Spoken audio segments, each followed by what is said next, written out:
Hey everyone, and welcome back. In the last video, I showed you how you can create a stone text effect using layer styles in Photoshop. Continuing with our venture into layer styles, in this video we're going to be creating a simple yet effective gold text effect. Again, if you want an in-depth explanation on each and every style, there are great articles on psdtuts.com. Just like with the stone effect, I found that starting with a nice large font works well for these type of effects. You can definitely pull it off with a thinner font, but you may get better results starting a bit thicker. Let's hop into our layer styles and start with the gradient overlay. Once you've gone ahead and selected the gradient overlay, hop into the gradient editor to define the colors. The left color will be the lighter of the two, which will end up being the main gold color. I'm going to use FFE898 for the value. Now the color on the right will be a little bit darker, D18F0F. When you accept the new gradient, changing the style to reflected will apply the darker color to the top and the bottom of the text, leaving the middle nice and light.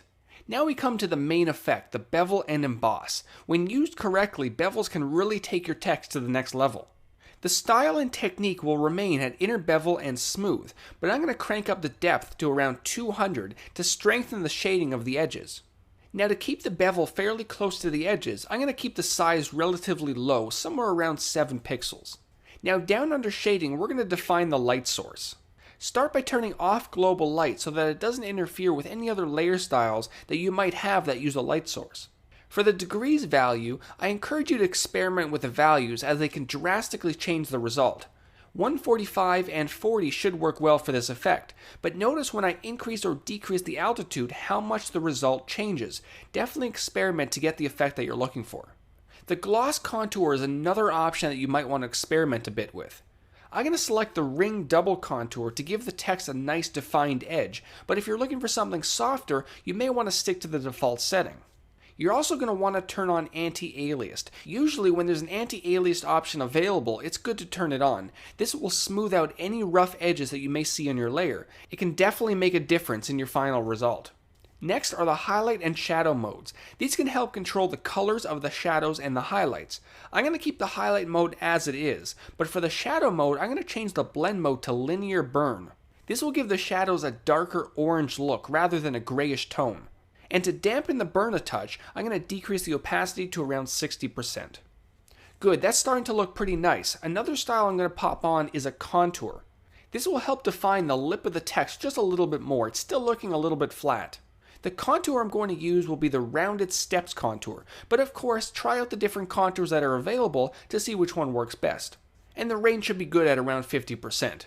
And definitely you want to turn on anti-alias to smooth out those edges. Now next, depending on if you want your gold text smooth or a bit textured, you can also add a texture to your bevel, but you shouldn't go crazy with this, especially on metals. For the texture, I'm going to use the default satin texture with the scale kept at 100%, but to keep things nice and subtle, I'm going to set the depth at 1%. This will add a very slight texture to the text.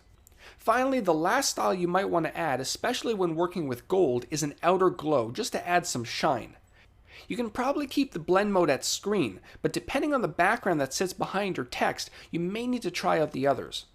For the color, it should be similar to the main color of your text, in this case, a nice bright yellow. FFCD1F. And I think I'll decrease the opacity to around 50%, just so the shine isn't too bright. Good, now to finish it off, go ahead and increase the size until the glow is nice and spread out, somewhere around 30 pixels should work well. And then crank the range up to 100%. This will help really soften out those edges. And that should do it. It's a basic gold effect, but certainly a good starting point if you want to go crazy with your designs. In the next video, I'm going to show you how you can save and organize your layer styles just in case you want to use the same effect on your other projects. We'll see you soon.